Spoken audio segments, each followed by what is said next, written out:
নমস্কার।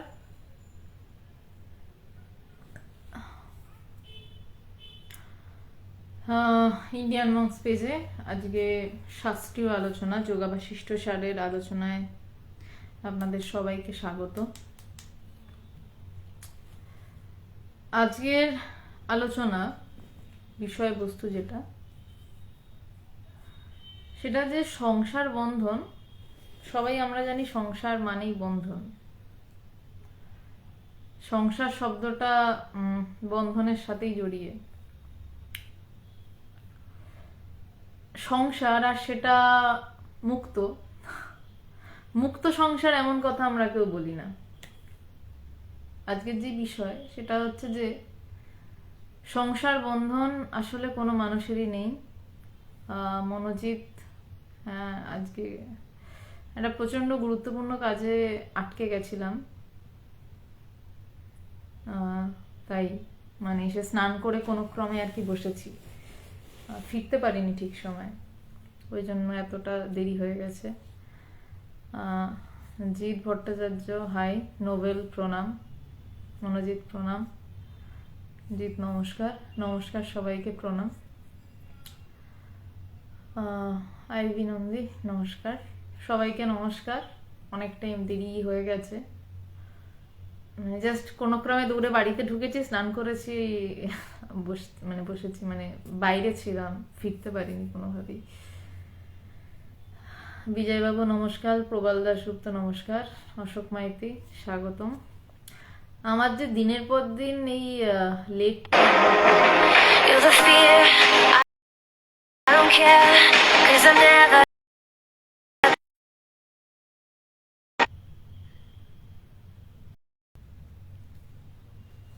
সরি, আমার প্রায় রোজই কিছু না কিছু সময় লেট হয়ে যায়।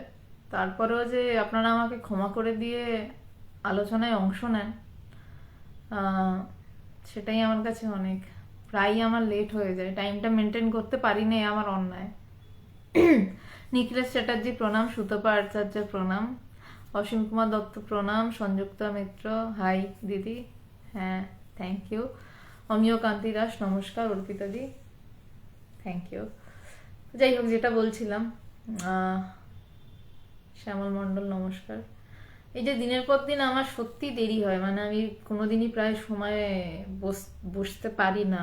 তারপরেও যে আপনারা সাথে থাকেন এবং আমি অন করলেই দেখি বেশ কয়েকজন সাথে সাথে আসেন, এটা আমার কাছে পরম পাওনা, যে আমার এতটা দুর্ব্যবহারের পরেও আপনারা সাথে আছেন। যাই হোক, আজকের যেটা মূল বিষয় সেটা হচ্ছে যে সংসার বন্ধন আদৌ মানে সংসার বন্ধন আসলে পৃথিবীর কোনো মানুষেরই নেই, যেটা টপিকটা, যে বিষয় আজকে আলোচনা, যোগাবাশিষ্ট সার থেকে আলোচনা। যারা নিয়মিত শোনেন তারা সবাই জানেন যোগবাশিষ্ট সারের একটা করে শ্লোক রোজ আলোচনা হচ্ছে, একটার বেশি। হ্যাঁ আইভি নন্দী, হ্যাঁ আসলে ক্যামেরাটা ফ্লিপ করে গেছিল। আমার ঘরে গিটার, গান শোনাবেন। আগে কোভিড থেকে ওঠার পরে গলার রেওয়াজটার অবস্থা ভীষণ খারাপ, মানে গলা প্রায় গেছে, গলাটা একটু ঠিক হোক, তারপর যদি গিটারটা একটু হাতে মানে ঠিকঠাক হোক, তারপর অন্য কোনো সময় গানের বিষয়টা হবে।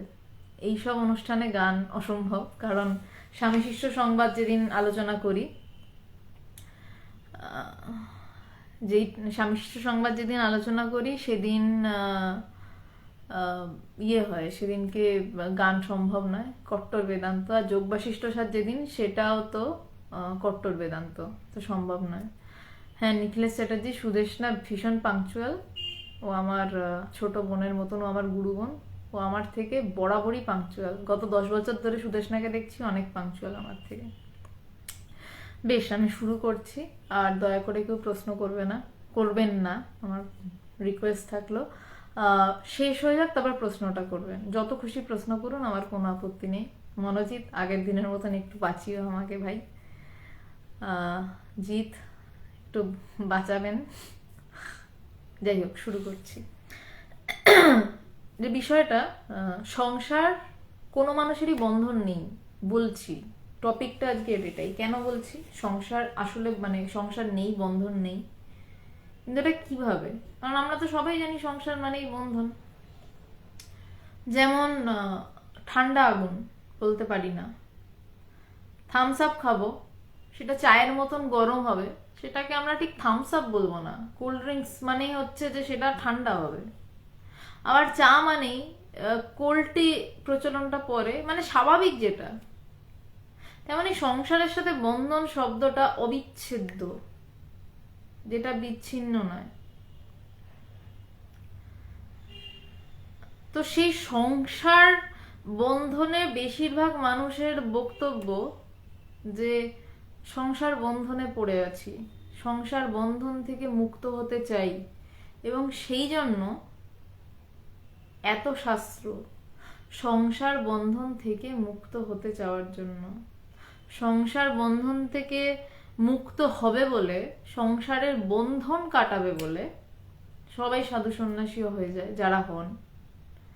কিন্তু সত্যি বলতে গেলে সংসার বন্ধন মানে সংসার বন্ধন নয়, আমি শব্দটা বলছি না, আমি বলছি সংসার বন্ধন বলেই কিছু হয় না। সংসার বন্ধন নয়, এটা আলাদা বাক্য। সংসার বন্ধন নয়, এটা আমি বলতে চাই না। আমি বলছি সংসার বন্ধন বলেই কিছু হয় না। তার কারণ কি? তার কারণটা আমি যোগ বাশিষ্ঠ সার দিয়ে আসছি, যেখানে রামচন্দ্রকে বশিষ্ঠদেব উপদেশ দিচ্ছেন। সেখান থেকে আলোচনা করি, সেটা একটু মানে বেশি ভালো হবে, যে কেন সংসার বন্ধন বলেই কিছু হয় না সেটা বলছি। সংসার রূপ কঠিন রোগের বিচার রূপ মহৌষধি বর্ণিত হইতেছে। যে আমি কে, এই সংসার বন্ধনী বা কাহার, এইরূপ দৃঢ় বিচারই সংসার রূপ দীর্ঘ রোগের মহৌষধ। কারণ বিচার দ্বারা এই সংসার ভ্রান্তি দূর হইয়া যায়। এই যোগাবাশিষ্ঠ সারের শাস্ত্রের আলোচনাটা কঠিন, এবং বেশিরভাগ মানুষই যোগাবাশিষ্ঠ সারই দুর্লভ বইটি দুর্লভ, খুব একটা মানুষ এই বই নিয়ে চর্চা করে না, কিন্তু অপূর্ব সব শ্লোকে ভর্তি এই বই। বোঝাই যাচ্ছে মানে কে কাকে উপদেশ দিচ্ছেন। বশিষ্ঠ মুনি অবতারকে উপদেশ দিচ্ছেন, রামকে উপদেশ দিচ্ছেন। যেমন শ্রোতা তেমনি বক্তা, সেই কারণেই প্রত্যেকটা শব্দের মানে থাকে। সরি, আমি কে, এই সংসার বন্ধনী বা কাহার, এইরূপ দৃঢ় বিচারী সংসার রূপ দীর্ঘ রোগের মহৌষধ। বলছেন সংসার রূপ আমাদের মধ্যে একটা দীর্ঘ রোগ রয়েছে, একটা লম্বা রোগ, যে আমার সংসার। কিন্তু সংসারটা কোনটা? কোনটা সংসার? বারবার রোজ এটা নিয়ে আলোচনা হয়, বেশিরভাগ দিনই এটা নিয়ে আলোচনা হয়, কিন্তু তাও আলোচনা থামাই না, এই আলোচনাই করে যাই। বেশিরভাগ শাস্ত্র এই নিয়ে লেখা হয়, কিন্তু তাও শাস্ত্র এই আলোচনা করা থামায় না, বা শাস্ত্র লেখা থামায় না। কেন? বারবার বারবার মানুষকে এই কথাটাই বলছে যে সংসার বন্ধন বলে মানুষ বলছে, কিন্তু এখানে বশিষ্ঠদেব বলছেন যে সংসার, আমি কে, সংসার বন্ধনই বা কাহার। সংসার বন্ধনটা কার আগে খুঁজে বের করা, আমি কে আর সংসারটা কি। এবার প্রশ্ন হচ্ছে সংসারটা কি? আমি, আমার মা, আমার বাবা একটা ইট কাঠ পাথর দিয়ে দেয়াল তৈরি করলাম, সেখানে থাকলাম, এটা সংসার। একটা হোটেলের মধ্যেও তো বিভিন্ন রকম মানুষেরা থাকেন, তাদের হয়তো রক্তের সম্পর্ক থাকে না, কিন্তু কেউ কেউ আবার হোটেলে যখন পরিবার নিয়ে বাস করেন, তারা কি সংসার করছেন না? হোটেলের মালিক পরিবার নিয়ে হোটেলেই বাস করছেন, সেখানেও তো ইটকাট পাথরের একটা ঘর রয়েছে, স্বামী স্ত্রী বাচ্চা রয়েছে, সেটা সংসার। আসলে সংসারটা কি সেটা আমরা বুঝতে পারি না। সংসারটা হচ্ছে আমাদের প্রত্যেক মুহূর্তে, মানে শুরু থেকে বলতে গেলে আমাদের মন, আর একটু শর্ট অফ করে বলতে গেলে আমাদের প্রতি মুহূর্তের কামনা বাসনার নামই সংসার। আমরা জাস্ট ঘুম থেকে উঠলাম, আমাদের মনে হলো আমাদের এবার দাঁত মাজতে যেতে হবে, সংসার শুরু হলো, তারপর ভাত করতে যাচ্ছি। বলবো ওটা তো আমি আমার স্বামীর জন্য করছি বা বউয়ের জন্য করছি, বাচ্চার জন্য করছি, কিন্তু ওই ভাতের হাঁড়িতে কি আমার জন্য চাল থাকে না? আমার জন্য চাল ওই হাঁড়িতেই থাকে, আমার চাল বাদ দিয়ে আমরা করি না। আমাদের ভিতরের যে চিন্তার উদ্ভব এবং তার সাথে যেই কাজ, তারই নাম সংসার। এবার কেন বলছি যে এটাকে বন্ধন, কেন বন্ধন বলা হচ্ছে, তারপর বলছি যে কেন বন্ধন নয়। তার কারণ একটা আগের দিন সোমবার আলোচনা হচ্ছিল ভগবানের একটা চিঠি নিয়ে, যে একটা কাজ একটা কাজের জন্ম দিচ্ছে। দাঁত মাজছি, বাথরুম যাচ্ছি, খেতে বসছি, তারপর হয়তো একটা গাড়ি কিনতে ইচ্ছা হলো, গাড়ি কেনার জন্য আমার চাকরি দরকার, চাকরি করতে গেলে ইন্টারভিউ দিচ্ছি, চাকরি পাচ্ছি, ওই গাড়িটা কিছুদিন পর পুরনো লাগছে, আবার নতুন গাড়ি কিনতে চাইছে। এইরকম ভাবে একটা চিন্তা যখন আর একটা চিন্তার স্টেপ বাই স্টেপ জন্ম দেয়। আচ্ছা, কিছুই শোনা যাচ্ছে না? আচ্ছা, একটু কেউ আমাকে কনফার্ম করবে, মানে আপনারা কেউ কিছু শুনতে পাচ্ছেন না, নাকি আপনার একারই সমস্যা হচ্ছে? মনোজিৎ, শোনা যাচ্ছে না? কেউ একটা প্লিজ কনফার্ম করুন যে শোনা যাচ্ছে কিনা। সুতবা আচার্য, কত নম্বর শ্লোক এটা? 5 নম্বর। আচ্ছা, শোনা যাচ্ছে কিনা একটু প্লিজ জানান। আচ্ছা, শোনা যাচ্ছে, থ্যাংক ইউ। তো এবার আসছি যে সংসার, যে সংসার কাকে বলছি, এটাকেই সংসার বলা হচ্ছে। যে আমার ঘুম থেকে উঠছি এবং আমার মন সংসার রচনা করছে, এবং আমার মন কি ভাবছে, যে আমি আমার স্ত্রী পুত্রদের নিয়ে সংসার রচনা করছি। কিন্তু আদতে কি আমি আমার স্ত্রী পুত্রদের নিয়ে সংসার রচনা করছি? আমি, আমার ভিতরে প্রথমে চিন্তাটা উঠছে আমার ছেলের জন্য ভাত রান্না করতে হবে, আমার ভিতরে প্রথম চিন্তাটা উঠছে, তারপর আমি ভাত রান্না করতে যাচ্ছি। তাহলে শুরুটা কোথা দিয়ে হলো? আমি তো চিন্তাটা করলাম। থ্যাংক ইউ, সবাই বলছেন শোনা যাচ্ছে না, ঠিক আছে। না, ভাবলাম এতক্ষণ এমনি কথা বলে গেলাম, শোনা গেল না, যাই হোক, বেশ, ধন্যবাদ, শোনা যাচ্ছে।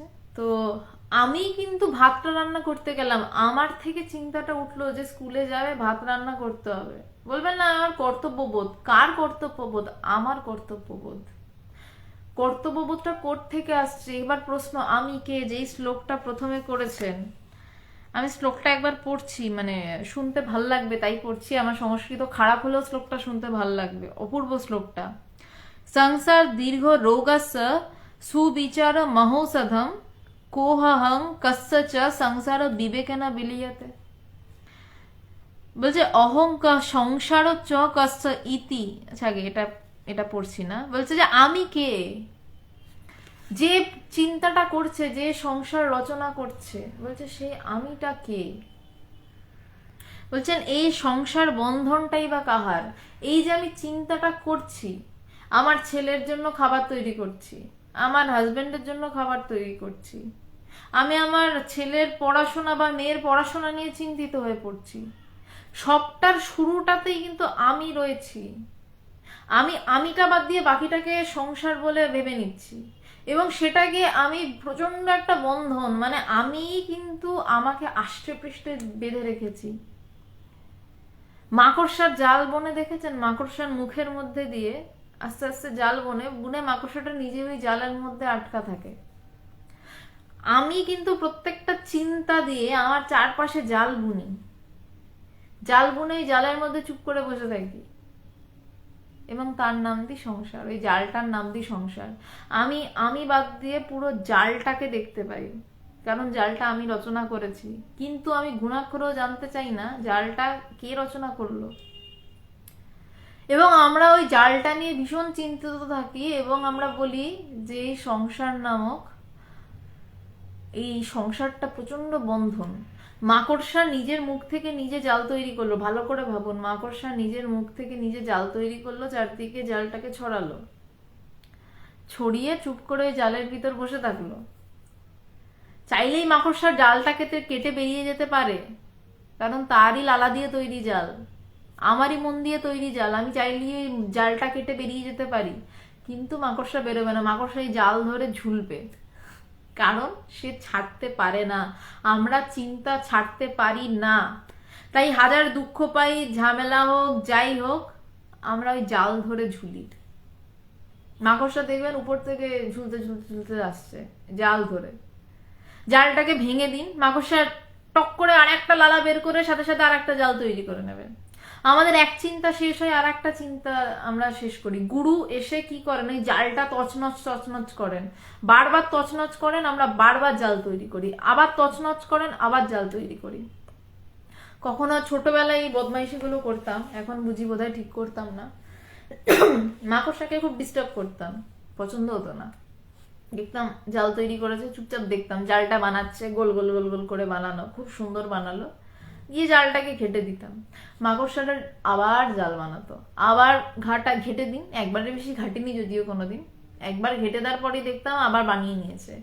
গুরু কি করেন, আমাদের ওই চিন্তার জালটা, যেটাকে আমরা সংসার বলে জানি এবং যেটাকে আমরা বন্ধন বলে মনে করছি, যেটা কিনা আমি থেকেই উদ্ভূত, আমি নিজে থেকেই একটা একটা কল্পিত কিছু তৈরি করে তার মধ্যে এরকম গুটিয়ে বসে থাকি, গুরু এসে জালটাকে ভাঙেন, জালটাকে কেটে ছেটে দিলেন, আবার আমরা জাল তৈরি করে ফেলি, আবার গুরু জাল কাটেন, আবার আমরা জাল তৈরি করি। এই করতে করতে কি হয়, আমাদের জাল তৈরি মানে আমাদের চিন্তা তৈরি আর গুরুর চিন্তা কাটা, এই করতে করতে একটা সময় আমাদের জাল তৈরির ক্যাপাসিটি কমে আসে, আমরা ক্লান্ত হয়ে পড়ি, আর জাল তৈরি করার বাসনা জাগে না, দেখছি বারবারই ভেঙে দিচ্ছে।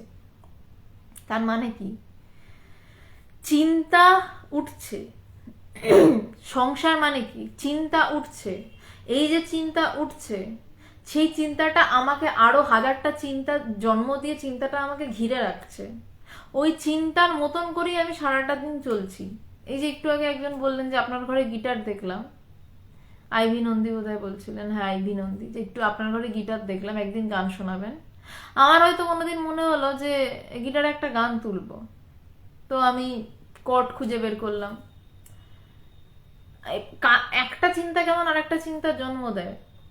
আমি আলটিমেট গিটার ট্যাব খুললাম, কর্ড খুঁজে বের করলাম, এবার দেখলাম তার মধ্যে একটা কর্ড হয়তো বার কর্ড, ওই কর্ডটা কঠিন কর্ড, আমার হাতে তখনও প্র্যাকটিস হয়নি। তখন আমি চেষ্টা করছি বার কর্ড মানে একটা আঙুল পুরো থাকে আর বাকি তিনটে আঙুল দিয়ে এভাবে ধরতে হয়, ওটা প্র্যাকটিস করছি, চেষ্টা করে যাচ্ছি। আমার একটা কাজ আরো 10টা কাজের জন্ম দিলে, এবং সেটা সেভাবেই কিন্তু একটা চিন্তা হাজারটা চিন্তার জন্ম দেয়, এভাবেই সকাল থেকে রাত পেরিয়ে যায় এবং এভাবেই জন্ম থেকে মৃত্যু হয়ে যায়। কিন্তু গিটারটা কে বাজাচ্ছে, কার ভিতর থেকে ইচ্ছা হলো এই গানটা তুলবো, বলছে সে আমিটাকে খোঁজো। বলছে সংসার বন্ধন বলে আদতে কিছু নেই, কারণ ওটা আমার মুখ থেকে বেরোনো লালা দিয়ে আমি আমার চারদিক ঘিরে রেখেছি, আমার ভিতর থেকে তৈরি চিন্তা দিয়ে আমি আমার চারদিক ঘিরে রেখেছি, ওভাবেই তো ঘিরে রেখেছি, তার মধ্যে আমি চুপ করে বসে রয়েছি। তার মধ্যে গুরু এসে কি বলছেন, এই যে গুরু এসে কি বলছেন, যে খোঁজ বেটা আমি কে, সংসার বন্ধনই বা কার। বলছে এবার গুরু, এইটা হচ্ছে জাল ভাঙা, বলছে খোঁজো যে জাল ভাঙছে কেমন করেন না গুরু, এই ধাক্কা, আমি কে, সংসার বন্ধনটা কার, কার হচ্ছে সংসার বন্ধন। বলছে না আমারই তো সংসার বন্ধন হচ্ছে, তুমি কোথায়, বলছে না আমি তো এখানে। বলছে তো চিন্তাগুলো কোথা দিয়ে উঠছে, বলছে না আমার থেকে উঠছে, তাহলে নিজেকে ধরো, তুমি চিন্তা ধরে ব্যস্ত কেন, আমি গিটারটা বাজাতে ব্যস্ত, আমি গানটা তুলতে ব্যস্ত, আমার কর্ড ধরতে ব্যস্ত, কিভাবে এই স্ট্রিমিংটা করব তাতে ব্যস্ত, কিন্তু কে করছে তার দিকে আমার হুঁশ নেই। সেটা না, এই গুরু ধাক্কা দিয়ে দিয়ে এই জাল থেকে আস্তে আস্তে মাকড়সার দিকে নিয়ে যান, আমাদের চিন্তার দিক থেকে আস্তে আস্তে চিন্তা কে করছে সেই দিকে নিয়ে যান। এই জন্যই অদ্বৈত বেদান্তকে বলছে, অদ্বৈত বেদান্তের যারা পথিক তাদেরকে বলছে, অপূর্ব একটা লাইন, উজান পথের পথিক, মানে ধাক্কা মেরে মেরে উৎসের দিকে যাওয়া, উজান পথের পথিক। যে একটা স্বামী বিবেকানন্দ একটা খুব সুন্দর উদাহরণ দিয়েছিলেন, বলছেন একটা প্রবল খরস্রোতা নদী, সেই প্রবল খরস্রোতা নদীকে পুরো বুক দিয়ে ধাক্কা মারতে মারতে মারতে মারতে, খরস্রোতা নদীর যদি আমি মানে ভেসে যাই তাহলে তো ভেসে গেলাম, স্রোতের টানে ভেসে গেলাম, মানে আমি যদি চিন্তার দিকে ভেসে যাই আমি ভেসে গেলাম। আমি খাচ্ছি দাচ্ছি ঘুমাচ্ছি, আবার পরের দিন উঠছি, পড়াশোনা করছি, চাকরি করছি, বসের কাছে যাচ্ছি, ভালো কথা শুনছি, গালি খাচ্ছি, যা খাচ্ছি খাচ্ছি, দিন কেটে গেল, মানে আমি স্রোতের দিকে যাচ্ছি। বলছে না, এবার স্রোতের উল্টো দিকে এসো, ধাক্কা মারো, আমার চারপাশে যে জালটা তৈরি করেছি ওই জালটা তো আমি তৈরি করেছি, এবার ওই জালটাকে কেটে কেটে আমার দিকে এসো। জালটা অনেক দূর বিস্তৃত হয়ে রয়েছে, আমার চিন্তার জাল অনেক দূর বিস্তৃত। বলছে আস্তে আস্তে এবার এই চিন্তাগুলোকে একটু একটু করে সরিয়ে সরিয়ে আমির দিকে ফেরো। বলছে এইরূপ দৃঢ় বিচার, এটা দৃঢ় বিচার, এটা হচ্ছে কৃষ্ণ ভীষণ ভালো, রাম ভীষণ ভালো, বা রাধা কৃষ্ণের লীলা আহা কি সুন্দর, আমি এগুলোকে ছোট করছি না, কিন্তু ওইগুলো করে মনে সুখ পাওয়া যায়, এইটা করে অত সুখের সম্ভাবনা নেই। বলছে এটা কি না, দৃঢ় বিচার, প্রচন্ড দৃঢ় বিচার এটা, যে এটা কতটা কঠিন, সবকিছু কেটে ছেটে উড়িয়ে দেয়া, আমারই চিন্তাকে আমিই কাটছি এবং আমি ভ্রান্ত বলছি, আমি মিথ্যা বলছি। কেন না, ওই চিন্তাটা যে কোনো সময় উড়িয়ে দেওয়া যাচ্ছে, ওই জালটা সময় যে কোনো সময় ভেঙে দেওয়া যাচ্ছে। যখন ভিতর দিকে ওই জাল কাটতে শুরু করবেন না, নিজের তৈরি চিন্তাই যখন নিজে কাটতে শুরু করবেন, তখন টের পাবেন কেন উজান পথের পথিক বলে। তখন পাহাড়ি নদী আর কি খরস্রোতা, হরিদ্বারে দিয়ে রাখতে হয়, ওই বিভিন্ন জায়গায় লোহার শিকল দেওয়া থাকে, শুনেছি, দেখিনি। স্রোতে মানুষ ভেসে যায়, মনের এমন তোড় থাকে না, মনের চিন্তার এমন তোড়, সেই তোড় আপনাকে কখন কোথায় ভাসিয়ে নিয়ে চলে যাবে আপনার কোনো ধারণাই নেই। সেই চিন্তার তোড় আপনাকে পুরো ভাসিয়ে নিয়ে চলে যাবে, সেই ভাসানো থেকে পুরো ধাক্কা মারতে মারতে মারতে মারতে ফিরতে হয় কোথায় না, উৎসে, কোথা থেকে নদীটা এসছে। যত ধাক্কা মারতে মারতে ফেরা তত শান্ত, যত নদী উৎসের কাছে যায় তত শান্ত। যদি গোমুখে কেউ গিয়ে থাকেন, দেখবেন যে একটা সরু জলের ধারা পড়ছে, গঙ্গা। হরিদ্বারে সেটা এত ভয়াবহ যে সেখানে লোহার শিকল দিয়ে রাখতে হয়, ভাসিয়ে নিয়ে চলে যায়, কিন্তু আস্তে আস্তে উৎসে যেতে হয়। তাই বলছে আমরা উজান পথের পথিক। যে আমি কে এই সংসার বন্ধনী বা কাহার এইরূপ দৃঢ় বিচারী, সংসার রূপ দীর্ণ রোগের মহৌষধ। বলছে সংসার রূপ দীর্ণ রোগের, দীর্ণ রোগ বলছে, মানে যেই রোগ বিশেষ কিছু লাভ করছে না আমার, বলছে সেই দীর্ণ রোগের মহৌষধ, এবং যেই রোগ আমাকে প্রতি মুহূর্তে আরো খেয়ে নেয়, যেই রোগ আমাকে আরো সমস্যায় ফেলে দেয়। কেন সমস্যায় ফেলে দেয়? কারণ আমারই কল্পিত কিছু চিন্তা, সেই কল্পিত চিন্তা আরো হাজারটা চিন্তার জন্ম দিচ্ছে, এবং সেই চিন্তাগুলোর পেছনে আমাকে প্রত্যেক দিন প্রতি মুহূর্তে ছুটিয়ে ছুটিয়ে মারছে, এবং সেই ছুটিয়ে মারতে মারতে আমি একদিন ক্লান্ত হয়ে বুড়ো হয়ে মরে যাচ্ছি। কিন্তু কে ছুটছে সেটাই আমার জানা হচ্ছে না, এমন ভাবে ভুলিয়ে রেখে দিয়েছে মায়া সিস্টেমটাই, এমন এমন অসাধারণ লেভেলে ভুলিয়ে রেখে দিয়েছে, আমি বুঝতেই পারছি না, কিছুই বুঝছি না আমরা, যে আমাদেরকে এত ছোটাচ্ছে কে, এত জাল কোথায়, আদৌ জাল আছে? কারণ দৃঢ় বিচারই সংসার রূপ দীর্ণ রোগের মহৌষধ, কারণ বিচার দ্বারাই এই সংসার ভ্রান্তি দূর হইয়া থাকে। বলছে বিচার দ্বারা এই সংসার নামক ভ্রান্তি, বলছে আমরা সংসার মানে অনেক কিছু ভেবে ফেলি, আর সংসার করতে হবে, বিয়ের সিজন চলছে, প্রচুর বিয়ে হচ্ছে, আমার মানে আমার বেশ কিছু বন্ধুর বিয়ে টিয়ে হলো, ওরা সব সংসার করতে গেছে, ভীষণ এখন তো সংসার করতে হবে, খুব সিরিয়াস, এখন তো নতুন পরিবার, সংসার করতে হবে।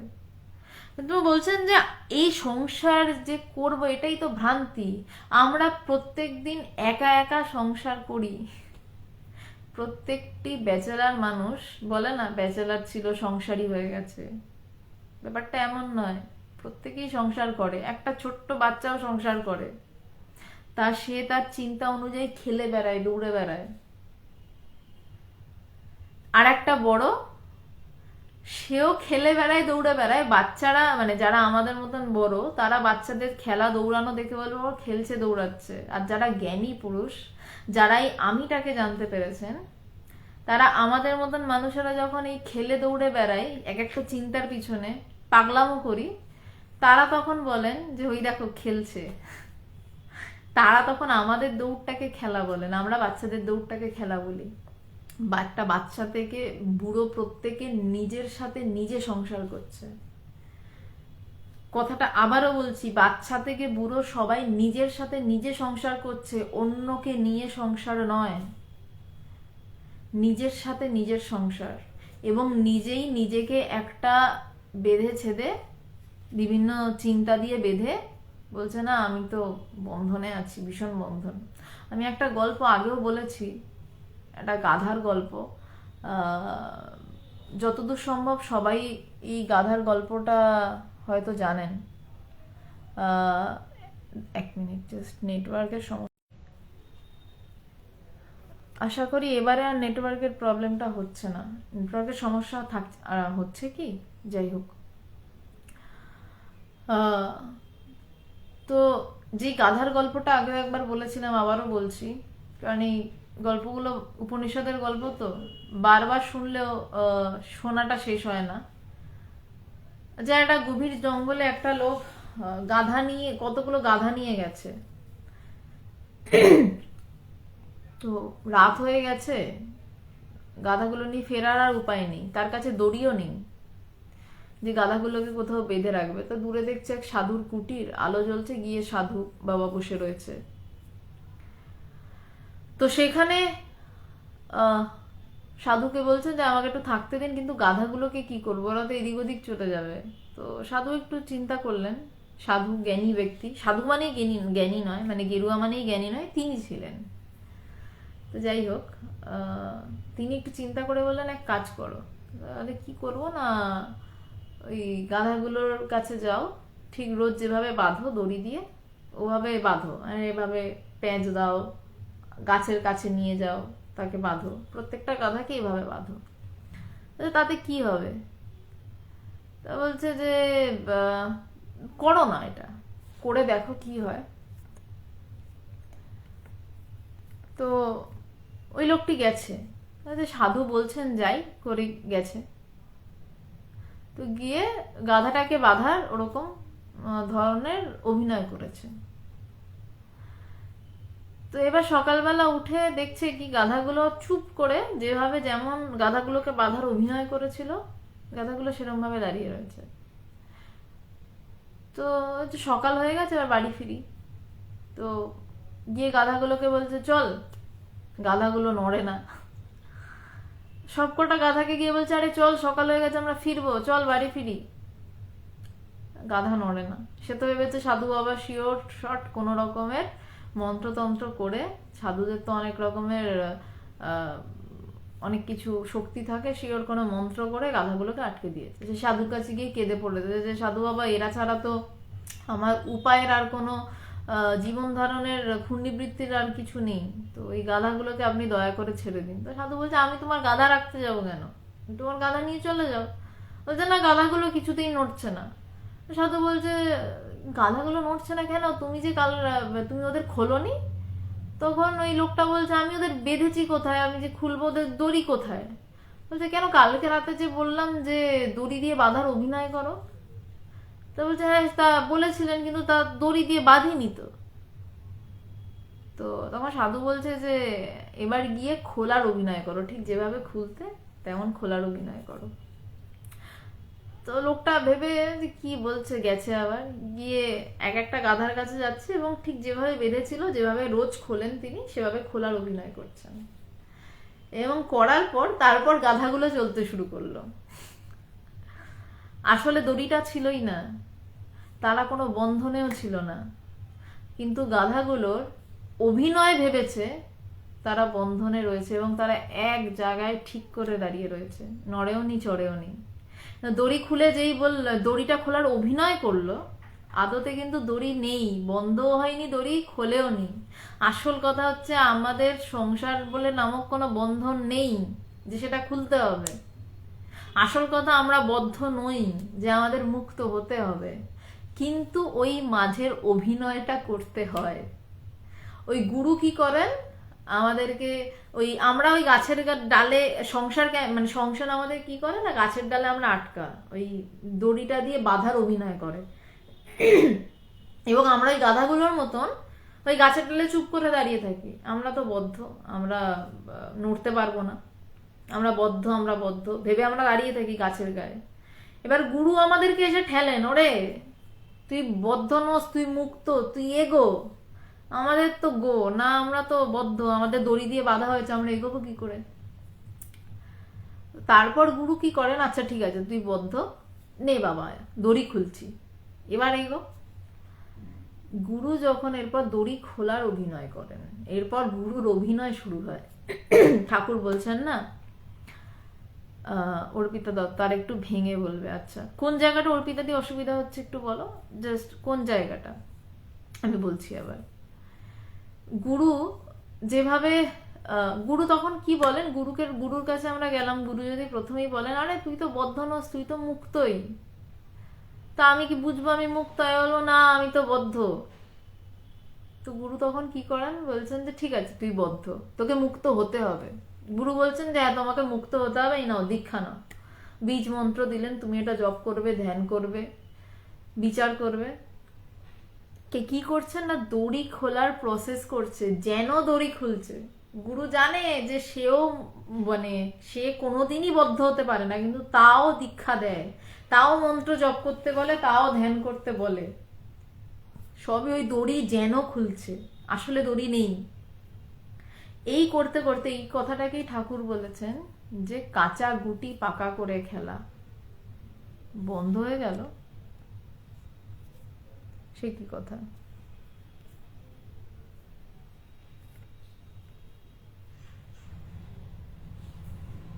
বন্ধ হয়ে গেছে?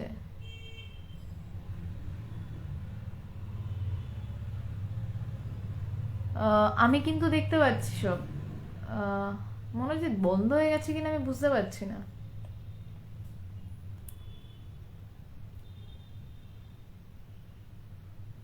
নাটকীয় বন্ধন বলছি যেটা, আচ্ছা বন্ধ হয়ে গেছে না চলছে, এটা একটু কেউ বলুন।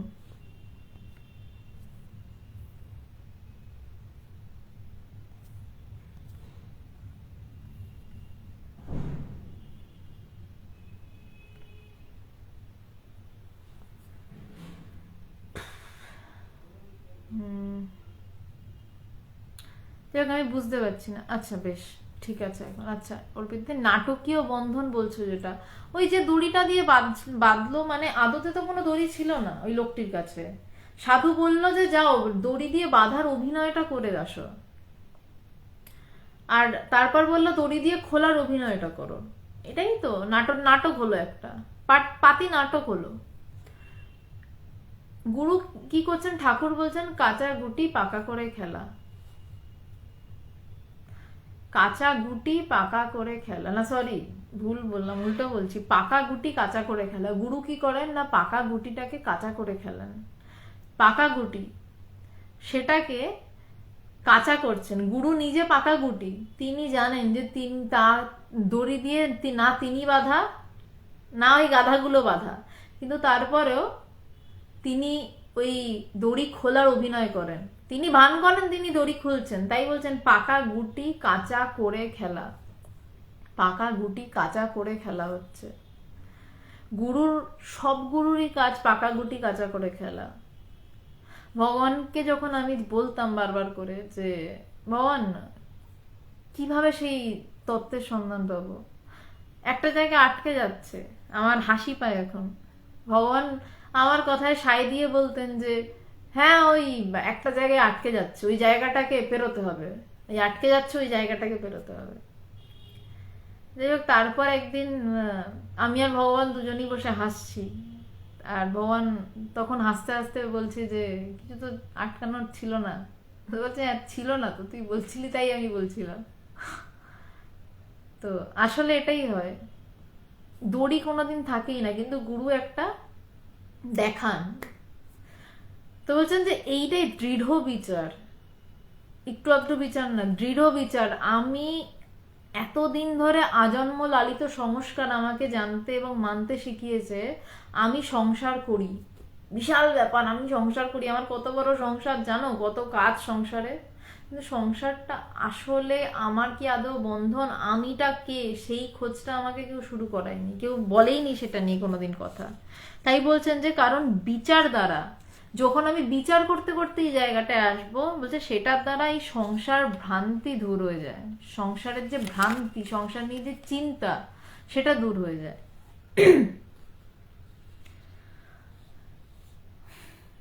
বলছে বিচার কি, জ্ঞান মার্গে বিচারের খুবই প্রাধান্য স্বীকার করা হয়। শাস্ত্র বলছেন নিত্যাদি কর্ম পরিত্যাগ করত যে সন্ন্যাসী বেদান্ত শ্রবণ রহিত হইয়া অবস্থান করেন তিনি অবশ্যই পতিত বা ভ্রষ্ট হইয়া থাকেন, ইহা নিঃসন্দেহ। এটা হচ্ছে খুব দামি একটা বই, নাম হয়তো শোনেননি, অদ্বৈত চিন্তা কৌস্তব থেকে। বলছে বিচার কি, বেদান্ত পথের হচ্ছে অদ্বৈত বেদান্তের জ্ঞান মার্গে বিচারই কিন্তু মূল। বিচারই কিন্তু মূল বিষয়। বিচার মানে কি, কেটে কেটে এগোনো, নীতি নীতি বিচার বা ইতি ইতি বিচার। ইতি ইতি বিচার ভক্তদের জন্য, যে সবই তিনি, এও তিনি, ও তিনি, গাছও তিনি, নদীও তিনি, সব তিনি। আর নীতি নীতি বিচার হচ্ছে আমি নই, আমি মন নই, আমি বুদ্ধি নই, আমি চিত্ত নই, আমি অহংকার নই, এর নাম হচ্ছে নেতি নেতি বিচার। যেমন এই সংসারটা, আমার ছেলের জন্য খাবার বানাতে হবে, চিন্তা কে করছে, আমি করছি, তাহলে আমি, চিন্তাটা উঠছে কোথা থেকে, আমার মন থেকে, তাহলে আমি মন নই। আমার বুদ্ধি বলছে এই সময়ে আমাকে ভাত বসাতে হবে, আমি বুদ্ধি নই, এই কাটাটাকে বিচার বলছে, এটা নেতি নেতি বিচার। বলছে এইভাবে সংসারটা সরাতে হয়, আসলে আমাদের কোনো সংসার নেই, কিন্তু আমরা যেন মনে করি আমাদের উপর একটা সংসারের বিশাল দায় দায়িত্ব কর্তব্য চাপানো। তো বলছে নিত্যাদি কর্ম পরিত্যাগ করো, তো বলছে রোজের যে কাজ, বলছে সেই কর্ম পরিত্যাগ করে যে সন্ন্যাসী বেদান্ত শ্রবণ রহিত হইয়া অবস্থান করেন, যে যে তিনি নিত্যের কর্ম ত্যাগ করেছেন এবং বেদান্ত শুনছেন না, যে সন্ন্যাসী, গৃহস্থদের কথা বলছে না, বলছে যে সন্ন্যাসীর কথা। কারণ সন্ন্যাসী সে হয়েছে, যে সন্ন্যাসী হয়েছে সে জ্ঞান লাভ করবে বলে, বা বলা যেতে পারে জ্ঞান লাভের চেষ্টা করবে বলে। যদিও জ্ঞান লাভ করতে গেলে সন্ন্যাসী হতেই হবে এমন কোনো কথা নয়, জ্ঞান লাভের সাথে সন্ন্যাসের সম্পর্ক নেই। কেউ সবকিছু ছেড়ে চেষ্টা করে, সেটা আলাদা বিষয়। সে তার ভিতরে চিন্তাগুলোকে না সরাতে পেরে তাই সে সংসার ছাড়ে। সন্ন্যাসী মানে কি, সংসার ছেড়ে বেরিয়ে গেছে। কথাটা শুনতে খুব খারাপ লাগবে, জ্ঞানী ছাড়া কোনো সন্ন্যাসী কি সংসার ছাড়া? সকাল থেকে রাত অবধি তার কি নিত্য চিন্তা নেই নিজের জন্য একটুও? জ্ঞানী সন্ন্যাসী ছাড়া প্রত্যেকেই সংসারী, কারণ প্রত্যেকেরই নিজের চিন্তা নিয়েই ব্যস্ত, নিজের কর্ম নিয়েই ব্যস্ত। এবার তার মধ্যে যদি বলেন, কট্টর বেদান্তের হিসাবে বলছি, আমি ঈশ্বরীয় কর্ম করছি, কিন্তু ওটাও কর্ম, একটা কর্ম আর একটা কর্মের জন্ম দিচ্ছে কট্টর ভাবে বললে। কিন্তু জ্ঞানী সন্ন্যাসীর কর্ম আর একটা কর্মের জন্ম দেয় না।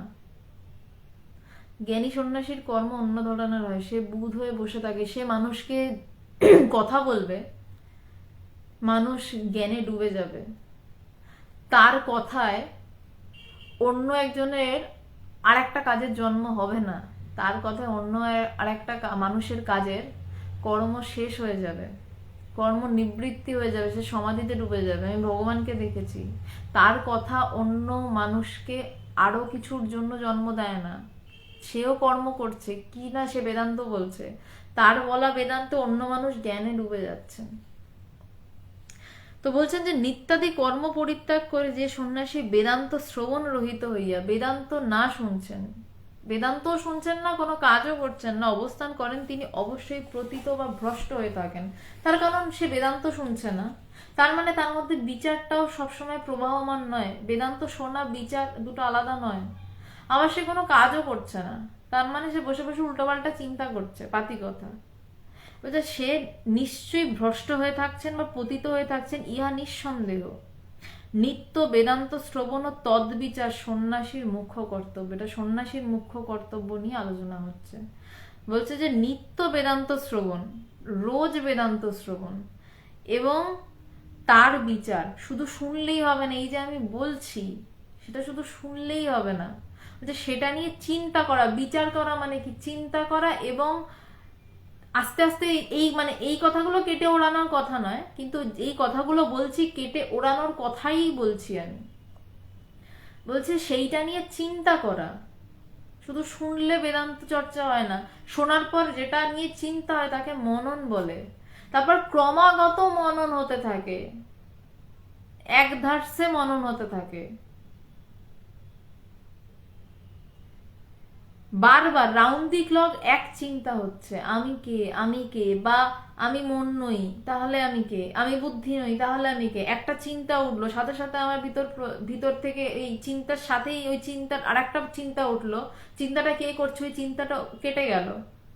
মানে আমার ভিতরে চিন্তা উঠলো যে আমি একটু পাশের ঘরে যাব, সাথে সাথে আমার ভিতর থেকে যখন বিচারের পরিপক্কতায় অবস্থা আসে, সাথে সাথে আমার ভিতর থেকে আর একটা চিন্তা উঠলো, সে আমারই ভিতর থেকে পাশের, এই চিন্তাটা কে করছে, সাথে সাথে আঙুল আমার থেকে ঘুরে যায়, আমি চিন্তা করছি, সাথে সাথে আবার খোঁজ, আমিটা কে, কে চিন্তা করছে, কে চিন্তা করছে। তো বলছেন যে বেদান্ত শ্রবণ তদ বিচার সন্ন্যাসীর মুখ্য কর্তব্য। সন্ন্যাসীর মুখ্য কাজ কি? জনসেবা করা নয়। বশিষ্ঠদেব বলছেন, আমি নই। সন্ন্যাসীর কাজ নয় বিভিন্ন গ্রামে গ্রামে গিয়ে কে খেতে পাচ্ছে না পড়তে পারছে না সেটা দেখা। সন্ন্যাসীর মুখ্য কাজ কি?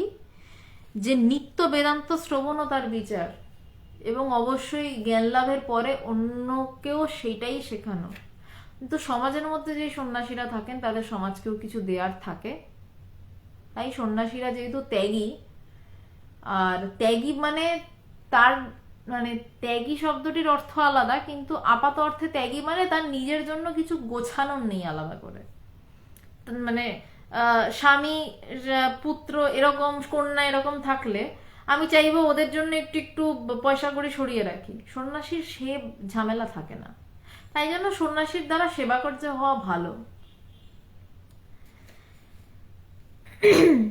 বলছেন গমন অবস্থান জাগ্রত বা স্বপ্ন সর্বকালেই যাহার চিত্ত বিচার পরায়ণ নহে সে মৃত তুল্য। খুব কট্টর কথা বলছে। বলছে যে গমন অবস্থান জাগ্রত বা স্বপ্ন সর্বকালেই যাহার চিত্ত বিচার পরায়ণ নহে সে মৃত তুল্য। বলছে গমন মানে সব অবস্থাতে, বিচার কি? আমি কে, এই খোঁজটা যার নেই। গমন মানে আমি হাঁটাহাঁটি করছি,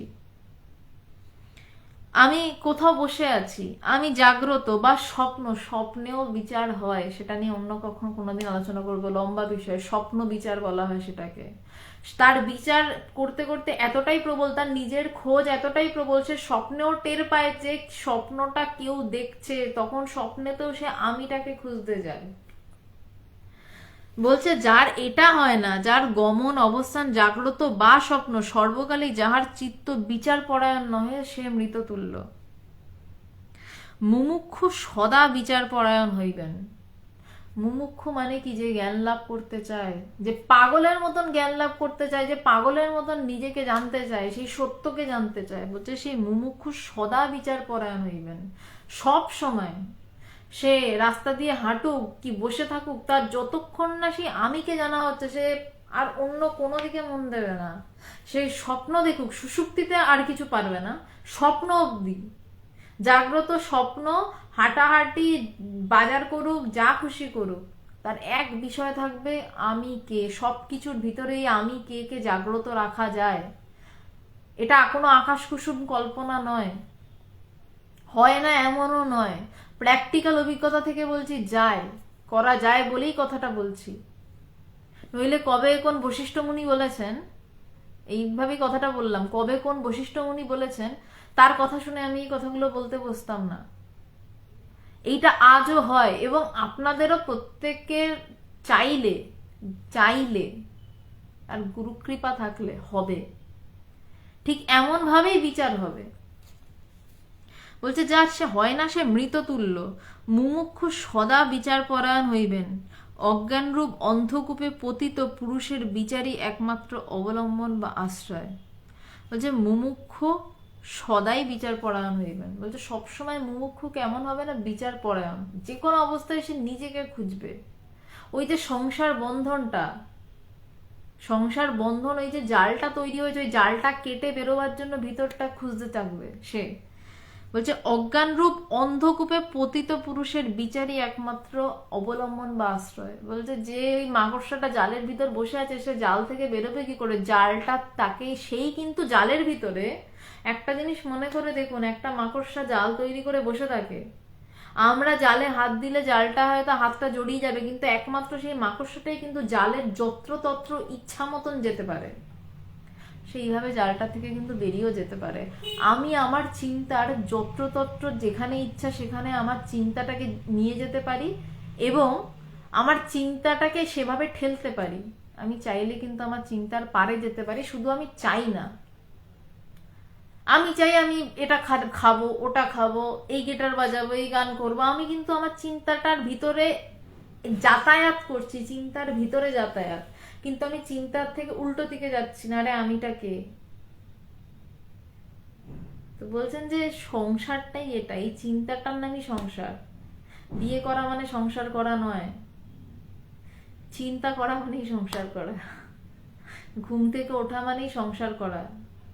বলছে সেই সংসারের মধ্যে যে মুমুক্ষু হবে, যার জানার ইচ্ছা থাকবে, যে এই সৎটাকে জানতে চাইবে, সে কি করবে, সে প্রত্যেক মুহূর্তে সেই আমিটাকে খুঁজে যাবে। স্বপ্নেও সে আমিটাকে খুঁজবে। বেদান্তের স্বপ্ন বিচারে একটা বিচার, সেটা নিয়ে আবারও বলছি পরের দিন, অন্য কোনো দিন বলবো। সে স্বপ্ন দেখলেও সেই স্বপ্নের মধ্যে তার বিচার চলবে, স্বপ্নটা কে দেখছে।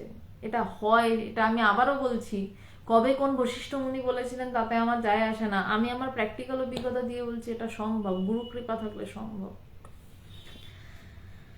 বলছে এটার অজ্ঞান রূপে অন্ধকূপে পতিত পুরুষের বিচারই একমাত্র অবলম্বন বা আশ্রয়। বলছেন যেহেতু রামকে শিক্ষা দিচ্ছেন, তো পুরুষ বলছেন, এটাকে এদিক ওদিক কমেন্টে নিয়ে যাবেন না।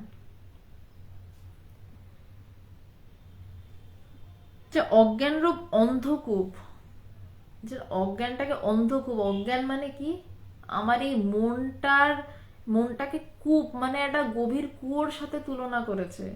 আমি এই মনের এক কোণে পড়ে থাকি, আমার মন যেভাবে নাড়ায় চাড়ায় আমি সেভাবে নাড়ি চাড়ি।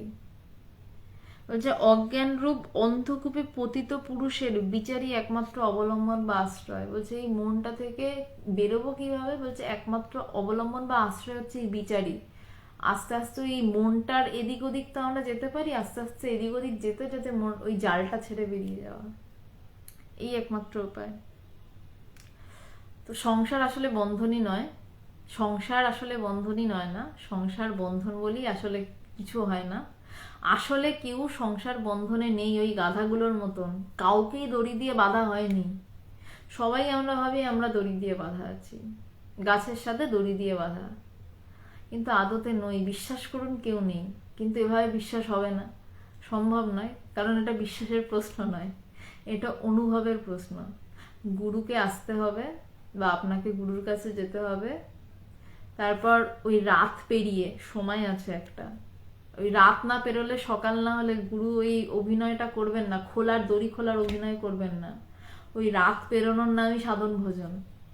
করতে করতে গুরু যখন ওই দড়ি খোলার অভিনয় করা শুরু করবেন, তারপর আপনি দেখবেন ওই দড়ি টড়ি তো ছিল না, তারপর গা পা ঝাড়া দিয়ে দেখবেন দড়ি কোথায় ছিল না, তাই চল, তারপর গুরু চল হাট হাট হাট, চল একসাথে হাঁটি।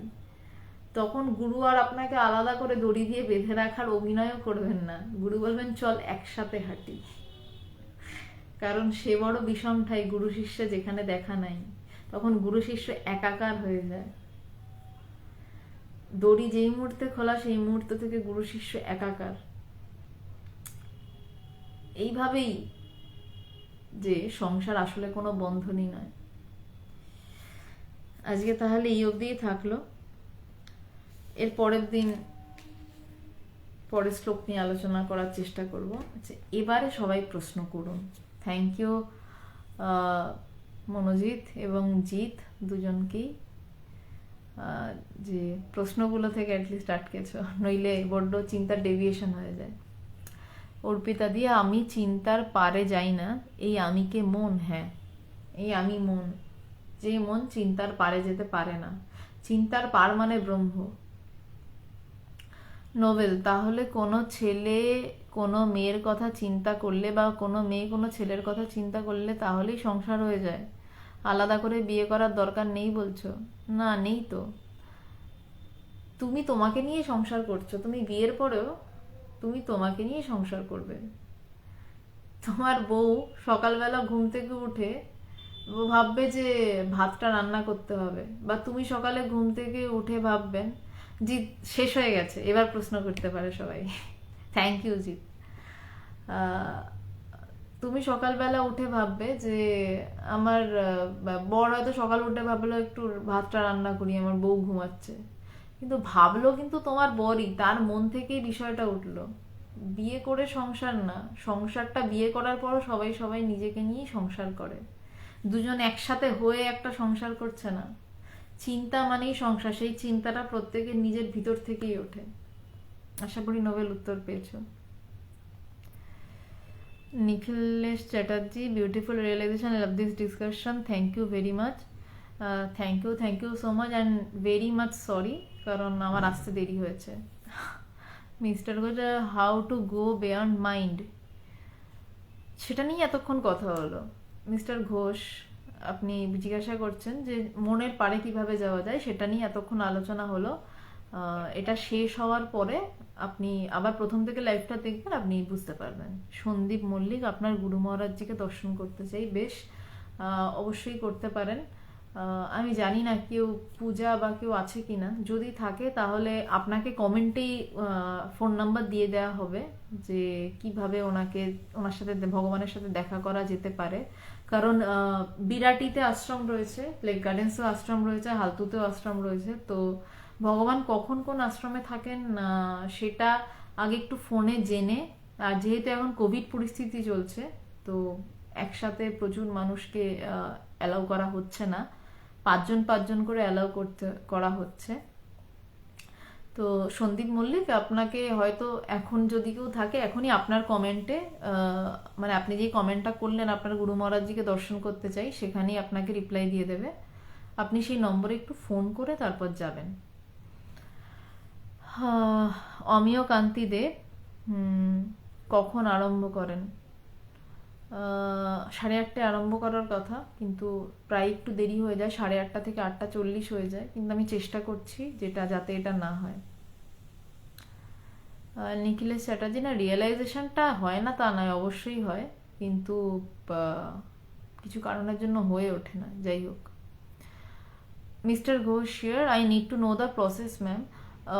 আমি অ্যাকচুয়ালি প্রসেসটা নিয়ে এতক্ষণ আলোচনা করেছি। এই আলোচনাটা শেষ হয়ে গেলে আপনি লাইভটা আবার প্রথম থেকে শুনতে পাবেন। মিস্টার ঘোষ, আপনাকে বলছি, তখন আপনি পুরো লাইভটার একবার শুনে নেবেন। আমি এই প্রসেসটা নিয়ে এতক্ষণ ধরে আলোচনা করলাম। আচ্ছা, সাধনা দাস, বোন, আপনার কোনো এক্সপিরিয়েন্স শেয়ার করলে ভালো হয়। কি ধরনের এক্সপিরিয়েন্স জানতে চাইছেন একটু সাধনা দাস, আপনি একটু বলুন, তারপর আমি চেষ্টা করছি বলার। চিন্তা না করলে কর্ম হবে কি করে? হবে না তো। কর্ম শেষ হয়ে ব্রহ্মজ্ঞানের কথাই তো এখানে বলা হচ্ছে, কর্ম কি করে হবে সেটা নিয়ে তো কথা বলা হচ্ছে না। এই জন্যই তো আজকের আলোচনাটা একটু গূঢ় আলোচনা বা একটু কঠিন আলোচনা রয়েছে। উৎপল দাস, আপনাকে বলছি, ওই জন্যই তো কিভাবে কর্ম হবে সেই নিয়ে তো আলোচনা করছি না, কিভাবে ব্রহ্মজ্ঞান হবে সেই নিয়ে আলোচনা করছি। তো ওই জন্য আজকে এই আলোচনাটা কঠিন। বশিষ্ঠ মুনি বলছেন, যোগা বাশিষ্ঠ শাস্ত্রীয় আলোচনা, আমরা আলোচনা এটা নিয়েই করছি যে ব্রহ্মজ্ঞান কিভাবে হবে, কর্ম কি করে হবে সেটা নিয়ে নয়। আচ্ছা, এরপর এক মিনিট।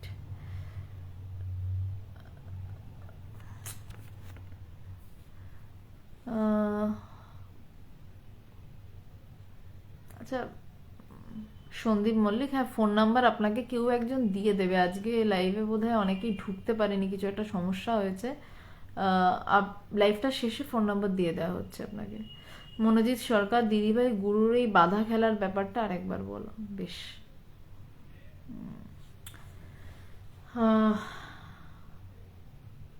বাধা খেলার ব্যাপারটা না,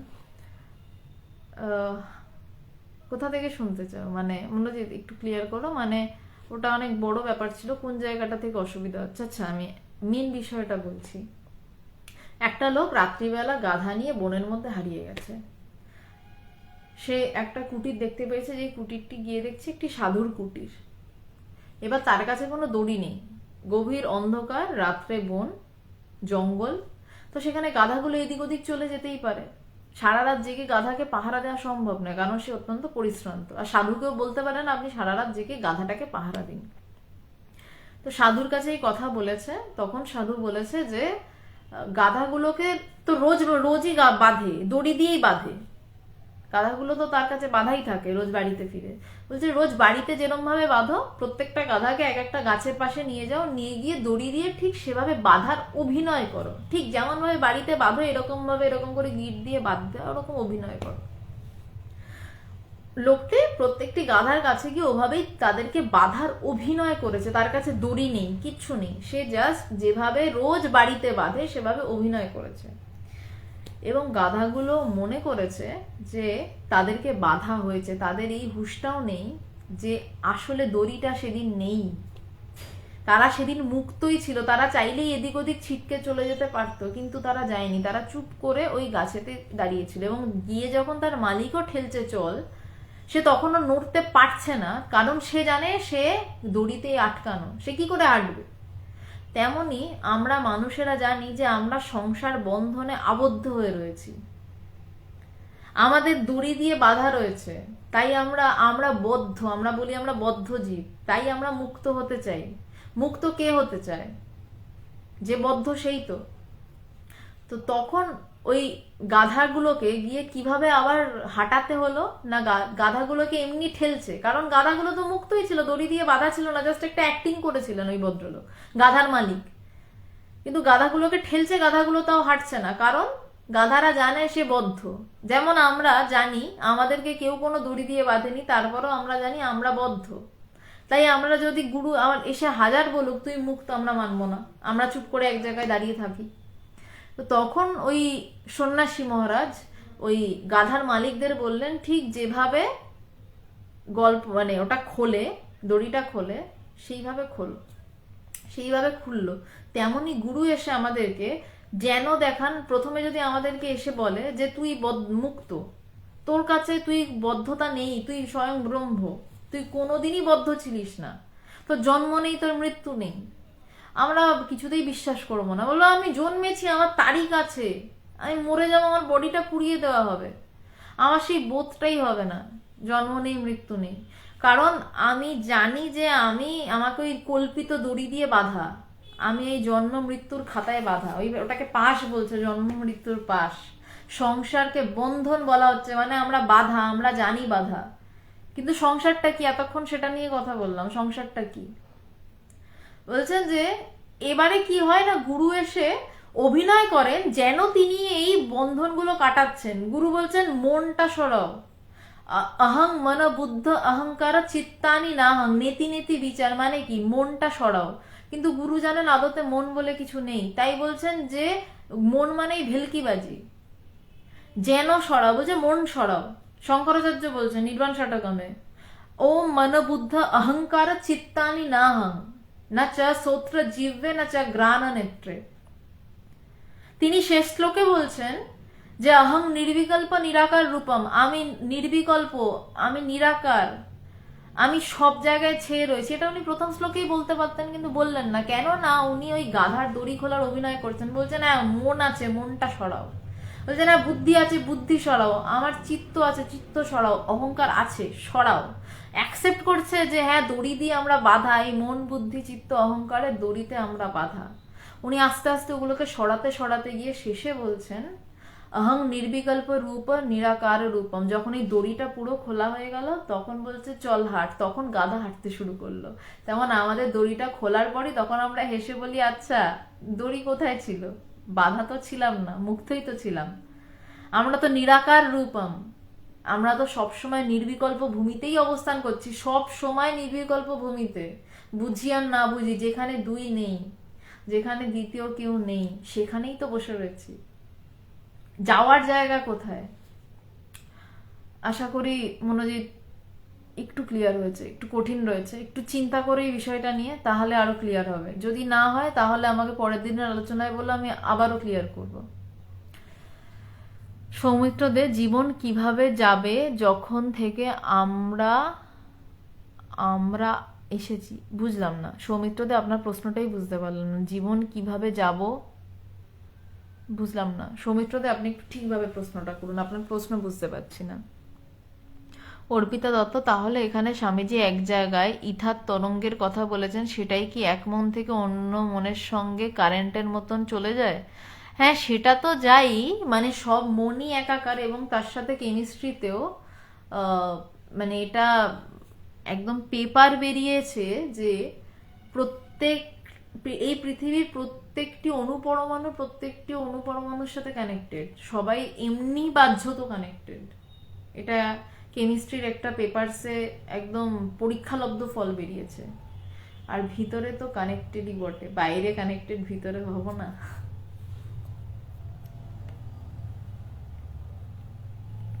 আচ্ছা,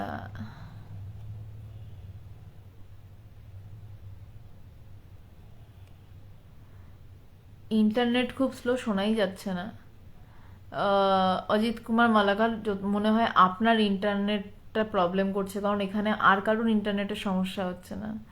মনোজিৎ, গল্পটা বুঝতে পেরেছো? তত্ত্বটা কি একটু ক্লিয়ার হয়েছে? পুরো ক্লিয়ার হবে না, অল্পই ক্লিয়ার হবে, বাকিটা একটু চিন্তা করতে হবে।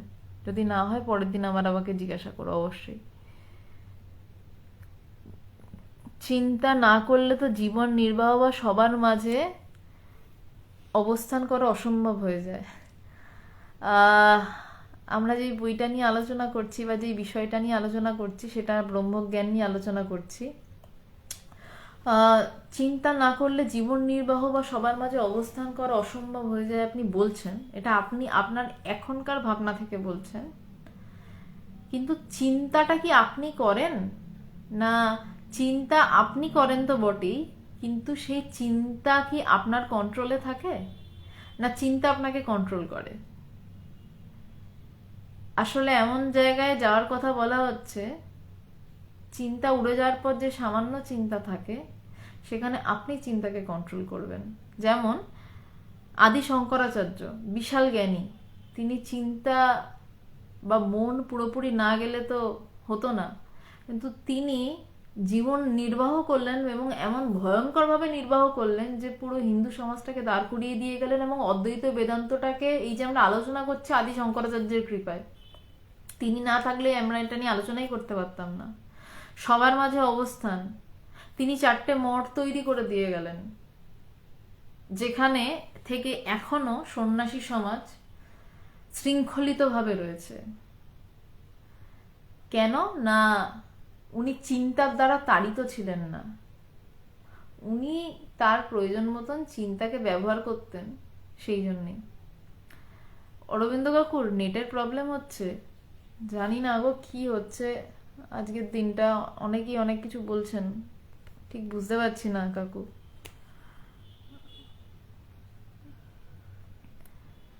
পিনু সরকার, তুমি কি চাকরি করো? না, চাকরি করি না। লেট করো কেন? আজকে একটি বিশেষ কারণে লেট হয়েছে, যাই হোক। সমাধি বিষয়ে ব্যাখ্যা করো, অন্য কোনো দিন করব। এতক্ষণ সমাধি কিভাবে হবে সেটা নিয়ে ব্যাখ্যা করেছি, আগেও অনেকদিন করেছি। এখন সমাধি নিয়ে কথা বলতে গেলে অনেকক্ষণ যাবে, এখন এটা নিয়ে আলোচনা করব না। পিনু সরকার আপনাকে বলছি। আজকে নেটের প্রবলেম হচ্ছে অরবিন্দ কাকু বোধহয়, আমি ঠিক বুঝতে পারছি না। আজকে তো মানে আমার দিক থেকে ঠিকঠাকই চলছে, কি অনেকেই বলছেন কি হচ্ছে জানি না। আপনার বইটা কোথায় পাওয়া যাবে? না, এটা আমার বই না, মানে এটা যেটা থেকে পাঠ করছি, যোগা বাশিষ্ঠ সার, উদ্বোধনের যে কোনো কার্যালয়ে পাওয়া যাবে। উদ্বোধন, প্রসেনজিৎ, ও প্রসেনজিৎ দা তুমি, উদ্বোধনের যে কোনো কার্যালয়ে পাওয়া যাবে। দামোদর ব্যানার্জি, কি প্রশ্ন করেছেন আপনি? আপনার কি কজ আর অ্যান্সার দেব? আপনার প্রশ্ন আমি পাইনি, মোস্ট প্রবলি শেষে করতে বলেছিলাম, হয়তো করেননি বা আমি দেখতে পাইনি। আরেকবার একটু প্রশ্নটা করুন। হুম, প্রিয়েশ ভক্ত, সাধুজনেরা বলেন সেই অবস্থা প্রাপ্ত হলে কর্মগুলো আর আমিকে কেন্দ্র করে হয় না। হ্যাঁ, ঠিক বলেছেন, কর্মগুলো আমিকে কেন্দ্র করে আর হয় না। দৈপায়ন রয়, আই এম সো সরি। কেন? যাই হোক, কেন বুঝলাম না। আহ, হ্যাঁ, অশোক বাবু, আমিকেই খুঁজুন, আর কিছু দরকার নেই। কিছু কথা মাথায় ঢোকে আর কিছু কথা মাথায় ঢোকে না কেন? তার কারণ এই কথা মাথায় ঢোকানোর জন্য নোবেল, আপনাকে বলছি, অত্যন্ত সাধনার প্রয়োজন। তার থেকেও বড় কথা, গুরু সঙ্গের প্রয়োজন, গুরু কৃপার প্রয়োজন। ইন্টারনেটে বাড়িতে বসে বসে এই কথা মাথায় পুরো ঢুকবে এমন আশা করাও পাপ। গুরু খোঁজুন, গুরু খুঁজুন, এবং গুরু কৃপা যদি করেন তবে এই কথা মাথায় ঢুকবে, তারপরে হৃদয়ে প্রকাশিত হবে। আর এই কথা মাথায় ঢুকতে গেলে এই কথা নিয়ে চিন্তা করতে হয়। যেই কথা শুনলেন সেই কথা নিয়ে চিন্তা করতে হয়, তাহলে আরেকটু মাথায় ঢুকবে, পুরো ঢুকবে না। গুরু কৃপা ছাড়া পুরো এই কথা মাথায় ঢোকে না। টোতন ঘোষ, গুরুরা অনেক কিছু শক্তির অধিকারী হয়, তার জন্য কি অভ্যাস প্রয়োজন? আমি এখানে শক্তি নিয়ে কথা বলছি না, আমি এখানে ব্রহ্ম নিয়ে কথা বলছি। ব্রহ্মজ্ঞান শক্তির অধিকার টধিকার ছাড়িয়ে, শক্তি টক্তি ছোটখাটো বিষয়। আর শক্তি যে অধিকারী হন তার জন্য অভ্যাস প্রয়োজন, সেই অভ্যাস আলাদা, আমি সেই অভ্যাস নিয়ে কথা বলছি না। সমর রায়, আমিত্বভাব কিভাবে কাটাতে পারবো?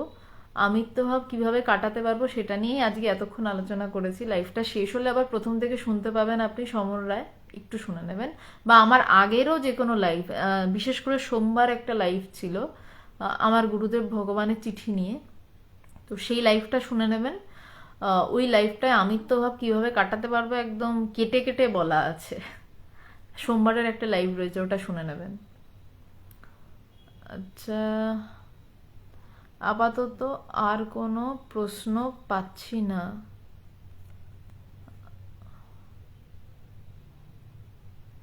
দৈপায়ন রয়, আমি বলছি যে ইনফ্যাক্ট একটা টাইম আসে যখন এটা অটোমেটিক হয়, মানে সে ধরে রাখেন মাথায় হাড়ি ব্যালেন্স করে রাখার মতন। Do you agree? হ্যাঁ, মানে ওটাকেই তো মনন বলছে, এবং মননের পরে ওটাকেই নিদিধ্যাসন বলছে আরো গভীরে। মানে একটা সময় থাকে যে আমি জোর করে এই কথাগুলো ভাবছি, দৈপায়ন রয় আপনাকে বলছি, আমি জোর করে কথাগুলো ভাবছি, তারপর একটা সময় আসে যে অটোমেটিক্যালি আমার ভিতর কথাগুলো চলছে, কিন্তু মাঝে মধ্যে দু একটা মানে আমি চিন্তা ছাড়া হয়তো, আহা কৃষ্ণের বাঁশি কি সুন্দর, রাধা তো বেশ সুন্দর, এইসব চিন্তাও চলে আসে, বা মা কি সুন্দর দাঁড়িয়ে আছেন, আসে। কিন্তু একটা সময় পর এটাকে মনন বলছে যে, মানে করতে করতে ক্রমাগত ওই চিন্তা হচ্ছে, তারপর আরো যখন ওই চিন্তা ক্রমাগত, মানে হাঁটতে ফিরতে চলে, যে ব্যালেন্সের কথাটা বলছেন আপনি, যখন ক্রমাগত ওই চিন্তা আর কিচ্ছু নেই, কেবলমাত্র ওই চিন্তা, তখন তো সেই অবস্থাটা ব্যালেন্স হয়ে যায়। তবে ব্যালেন্স ঠিকঠাক হয়, তখন আনব্যালেন্স থাকে, ঠিকঠাক ব্যালেন্স হয় জ্ঞান লাভের পর। জ্ঞান লাভের পর তখন আর আমার ব্যালেন্সটা হয় না, ব্যালেন্স হয় ওই পার থেকে। ওই পার থেকে তখন তিনি ব্যালেন্স করে রাখেন, তখন হাড়ি মাথায় আছে সেটা আমার চিন্তা থাকে না, হাড়ি ওই পার থেকে কেউ একজন ধরে থাকেন, মাথা থেকে পড়ে যাবে কিনা সেটাও আমার চিন্তায় থাকে না, কারণ হাড়ি ধরা থাকে। ব্যালেন্সের তখন আর প্রয়োজন হয় না, ওটাই যথার্থ ব্যালেন্স। দৈপানরা, আমি আশা করি বোঝাতে পারিনি, কারণ এইটা যেটা প্রশ্ন করেছো কঠিন, যে উত্তরটা দিলাম সেটাও কঠিন, আশা করি বোঝাতে পারিনি দৈপায়ন রায়। হয়তো কোনোদিন বুঝতে পারবেন, গুরুকৃপায় বুঝতে পারবেন, আমার কথা শুনে বোঝা সম্ভব নয়।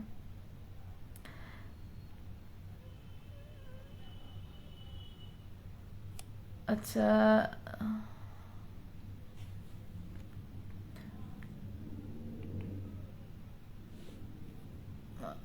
Sunil Sengupta, how a single man become Son, brother, husband, father, being a single person man. আপনার প্রশ্নটাই বুঝলাম না। সুনীল বাবু কি প্রশ্ন করেছেন বুঝতে পারিনি। আহ, না, আগামীকাল শ্রী শ্রী রামকৃষ্ণ কথামৃত থেকে আলোচনা করার কোনো পরিকল্পনা নেই। আমি রামকৃষ্ণ কথামৃত থেকে আলোচনা করি না, ওটা আপাতত অন্য একটি গ্রুপ, স্পিরিচুয়াল ডিসকাশন বলে একটি গ্রুপ আছে, ওখানে ইন্টারন্যাশনাল বেদান্ত সোসাইটিরই, মানে আমার গুরুরই শিষ্য, ভগবানেরই শিষ্য স্বামী প্রজ্ঞানানন্দজি, উনি ভাইস প্রেসিডেন্ট, উনি রামকৃষ্ণ কথামৃত থেকে প্রতি সোমবার আলোচনা করেন। দীপায়ন দাস, ইচ্ছে নিয়ে বেদান্ত কি বলে? ইচ্ছেটাও মনেরই অন্তর্গত, মন ওরাও মনের পারে যা তা নিয়ে বেদান্ত বলছে। তো বলছে একটা সময় ইচ্ছেও নেই, তার কারণ আমার এটা ইচ্ছা করছে বা আমার ওটা ইচ্ছে করছে না, সেটা আমার বুদ্ধি নির্ধারণ করছে, সেটাও মনের অন্তর্গত। বলছে এটাও নেই, একটা সময় আমি খেলতে ভালোবাসতাম, আমার ইচ্ছা করতো, বা একটা সময় আমার এই বন্ধুর সাথে কথা বলতে ইচ্ছা করতো, একটা সময়ের পর সেই বন্ধুর সাথে আর কথা বলতে ইচ্ছা করে না। যেটা পরিবর্তনশীল তার সত্য কিভাবে হবে, হটাও, এটাই বেদান্ত বলছে। দীপায়ন দাস, আপনাকে বললাম। মন শান্ত করা সঠিক পদ্ধতি কি? আপাতত আজকে একটা পদ্ধতি নিয়ে আলোচনা হয়েছে এতক্ষণ ধরে, এটা শেষ হওয়ার পর শুনে নিন, আরও অনেক পদ্ধতি আছে, পরে কখনো হয়তো বলবো। গোপাকুণ্ডু মণ্ডল, দিদিভাই আপনার আলোচনাগুলোর সময় যদি আরও একটু বাড়াতেন তবে ভালো হতো। আরও বাড়াতে মানে মাঝে মধ্যে প্রায় 1.5 ঘন্টা হয়ে যায়, মানে আমার গলা তো আর কত।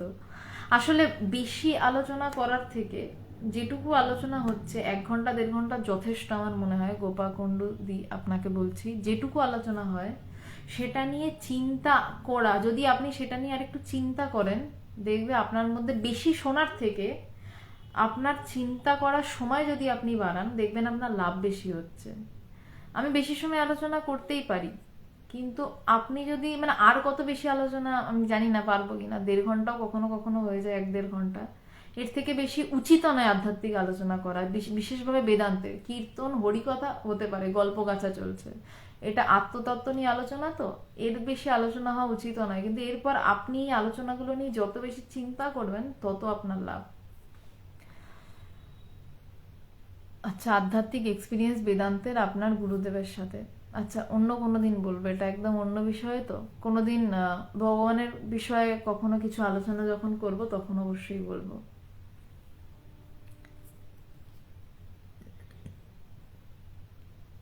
মনকে কিভাবে করা যাবে বলবেন কি? কি করা যাবে মনকে? চন্দ্রা দেব, বুঝলাম না ওটা প্রশ্নটা। কেউ স্পিরিচুয়াল ইন্টারেস্ট রাখছে, কেউ রাখছে না, এটা তো নিজের ইচ্ছা। এটা এইটা তো নিজের ইচ্ছাতে কি হচ্ছে? হ্যাঁ, আপাতত নিজের ইচ্ছাতে হচ্ছে, কারণ যতদিন না আমি বুঝছি যে সবই তার ইচ্ছায় হচ্ছে, ততদিন নিজের ইচ্ছায় হচ্ছে। যেদিনকে বুঝছি তার ইচ্ছা, হ্যাঁ বলতে পারেন যে হ্যাঁ আলটিমেটলি তার ইচ্ছায়, কিন্তু সেটা তো আমি বুঝছি না। যতক্ষণ না আমি বুঝছি সেটা আমার ইচ্ছা। বলছেন কাউকে দাও মা ব্রহ্মপদ, কাউকে করো অধোগামী, তিনিই করছেন। কারোর ইচ্ছা হচ্ছে সে শুনছে, কারোর ইচ্ছা হচ্ছে না সে শুনছে না। তো সেটা তারই ইচ্ছায়, সেই চরমেরই ইচ্ছায়, কিন্তু সেটা যতদিন না সে বুঝছে ততদিন সে নিজের ইচ্ছা বলেই জানে। রবীন আচার্যি, গুরু পরকালে গেলে আবার অন্য গুরুর দীক্ষা নেওয়া দরকার কি? যদি প্রয়োজন মনে করো তাহলে নিতে পারো। আইভি নন্দী, 1 ঘন্টা ঠিক আছে। হ্যাঁ, মানে যতটুকু কথা বলা হয় তারপর ওই কথাটা নিয়ে যত বেশি আপনারা চিন্তা করবেন ততটাই লাভ, এটুকুই। হ্যাঁ মনোজিৎ, আমারও তাই মনে হয়, 1 ঘন্টা 1.5 ঘন্টাই ঠিক আছে। যিনি বলছিলেন আরো বেশি, আপনি মন খারাপ করবেন না, মানে এভাবে আমি বলতে চাইনি, মানে আমি এটুকুই বলছি যে আসলে আত্মতত্ত্বের কথা তো বেশি বলে লাভ নেই, অল্প বলা, এবং তার সাথে আপনারও চিন্তা যখন জুড়বে তখন এটা কাজে দেবে। আসলে বেশি শুনে লাভ নেই, আপনি শোনার পর ওটা নিয়ে ওই জন্যই বলছেন যে শ্রবণ মনন, বেদান্তের যে ধাপগুলো, শ্রবণ, শোনা, তারপর মনন, এটা নিয়ে চিন্তা করা, তারপর নিদিধ্যাসন। চন্দ্রাদে মনকে কিভাবে বশে আনা যায় বলবেন কি? আমি মনকে বশে আনা নিয়ে আলোচনাই কোনোদিন করি না, মনকে উড়িয়ে দেওয়া নিয়ে আলোচনা করি, মনকে লয় পাওয়া নিয়ে আলোচনা করি। তো আমি মনকে কিভাবে বশে আনা যায় আমি জানি না। তাও আপনি আজকের ভিডিওটা শেষ হয়ে গেলে আবার প্রথম থেকে একটু শুনে দেখবেন, হয়তো আপনার প্রশ্নের কিছুটা উত্তর পেতে পারেন। যদি সুখ ওনার ইচ্ছা হয় তাহলে দুঃখ কি ওনার ইচ্ছা? হ্যাঁ, সেটা আলটিমেট গিয়ে, কিন্তু যতক্ষণ না আপনার সেই অনুভব হচ্ছে সুখ ওনার ইচ্ছা, এটা অন্যের কথা শুনে আপনি বলছেন সুখ ওনার ইচ্ছা, দুঃখ ওনার ইচ্ছা, কিন্তু আপনার তো অনুভব হয়নি সুখ ওনার ইচ্ছা, দুঃখ ওনার ইচ্ছা, কারণ আপনার মধ্যে কর্তাভাব রয়েছে। যেদিন কর্তাভাব চলে যাবে সেদিনকে আর কোনো সমস্যা নেই। আমার মনে হয়, দীপায়ন দাস, আমার মনে হয় আমার ইচ্ছেতে কিছুই হচ্ছে না, আর বেদান্ত উপলব্ধ করে কোনো পার্সোনাল বেনিফিট নেই, অনলি মেন্টাল পিস আর জয় ছাড়া। ভীষণ ভালো, তাহলে আপাতত মেন্টাল পিস আর জয়টাই উপলব্ধি মানে উপভোগ করুন। যদি আপনার মনে হয়, আপনার কথার প্রথমেই আমি একটু হার্ট করছি Dipayan Das, please don't mind, আপনি কথাটা লিখেছেন আমার মনে হয়, আমার ইচ্ছেতে কিছুই হচ্ছে না, তার মানে যেই ব্রহ্মজ্ঞান লাভের কথা বলছি সেটা তো অবশ্যই আপনার হয়নি, কারণ আপনার মনে হচ্ছে, আপনার মন আছে, সেই মনের মধ্যে আপনার মনে হচ্ছে। তো আপনার মন সীমিত, সেই মনের মধ্যে যা কিছু হচ্ছে সেইটাও পরিবর্তনশীল। তো আপাতত আপনি যদি এইটা মনে করেন যে অনলি খালি মেন্টাল পিস আর একটু জয়ফুল লাইফ লিড করতে পারছি, তো ভালো করুন, কিন্তু যেদিন এই মনে হচ্ছেটা উড়ে যাবে, যেদিন এই মনটা উড়ে যাবে, সেদিন আসলটা বুঝবেন। আপনি আসলটা বোঝেননি, তার প্রমাণ আপনার প্রশ্নের শুরুটাই, যে আমার মনে হয়। এখানে মনে হওয়া হয়ে জায়গা নেই। হ্যাঁ, অনুপম মণ্ডল, এটাই বলতে চাইছি, মন থেকে সব হটাও নয়, মনটা হটাও। অনুপম মণ্ডল, মন থেকে সব হটাও নয়, মনটা হটাও।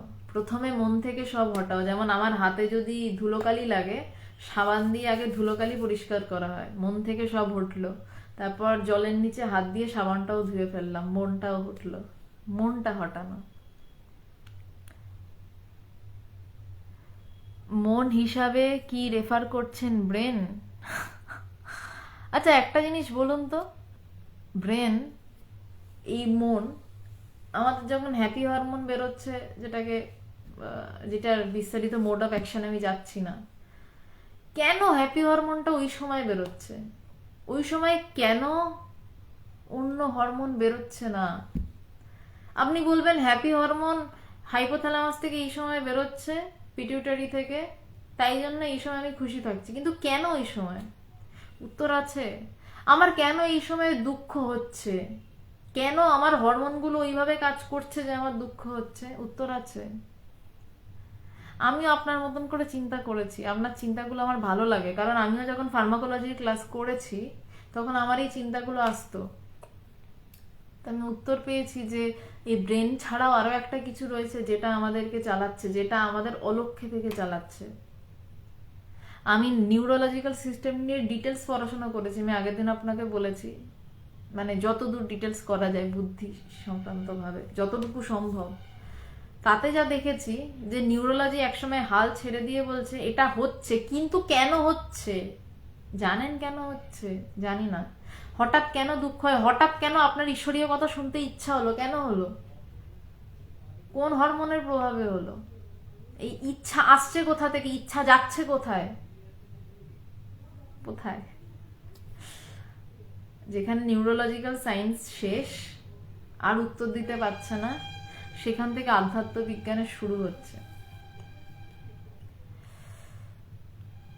সৌমজিৎ ঘোষ, মায়া কি? আমি ভালো আছি। না ভাই সৌমজিৎ, তোমাকে ঠিক মনে পড়ছে না, সরি।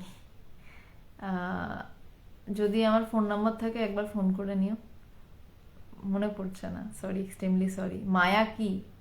এই যে প্রশ্ন করছে এটাই মায়া, তুমি আমায় প্রশ্ন করছো এটাই মায়া। যেখানেই দুই দেখছো, তুমি আমি রয়েছি, এটাই মায়া। আর আজকে মায়া, এই যে সংসারটাই যে মায়া, সেটা নিয়ে আজকে ডিটেলস আলোচনা করেছি। লাইফটা শেষ হয়ে গেলে একটু দেখো।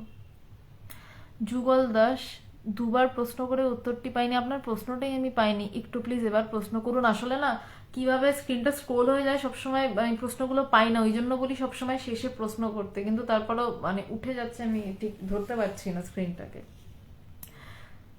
দীপেন্দু ঘোষ, সর্বশক্তিমান কিভাবে হব? জ্ঞান লাভ করে। আপনার মনই আপনাকে সর্বশক্তিমান হওয়া থেকে আটকে রেখেছে। অ্যাকচুয়ালি আপনি অনন্ত, যে অনন্ত সেই সর্বশক্তিমান। আপনার মন আপনাকে সীমিত করে রেখেছে, মনটা উড়ে গেলে যখনই তার প্রকাশ, তবেই সর্বশক্তিমান, তাছাড়া উপায় নেই। যুগল দাস, দয়া করে আপনার প্রশ্নটা করুন, আমি আপনার প্রশ্ন পাইনি। তুহিন ভট্টাচার্য, তিনি সব করলে তাহলে আমাদের কর্মফল লাগে কেন? কারণ তিনি সব করছেন, এটা আপনি মুখে বলছেন, বোধ করছেন না। যেদিন বোধ করবেন তারপর থেকে আর কর্মফল লাগে না। বোধ যেদিনকে হবে যে তিনি সব করছেন, তারপর থেকে আর কর্মফল লাগে না। যতদিন না বোধ করছেন না, কথা শুনে বলছেন, ততদিন লাগে।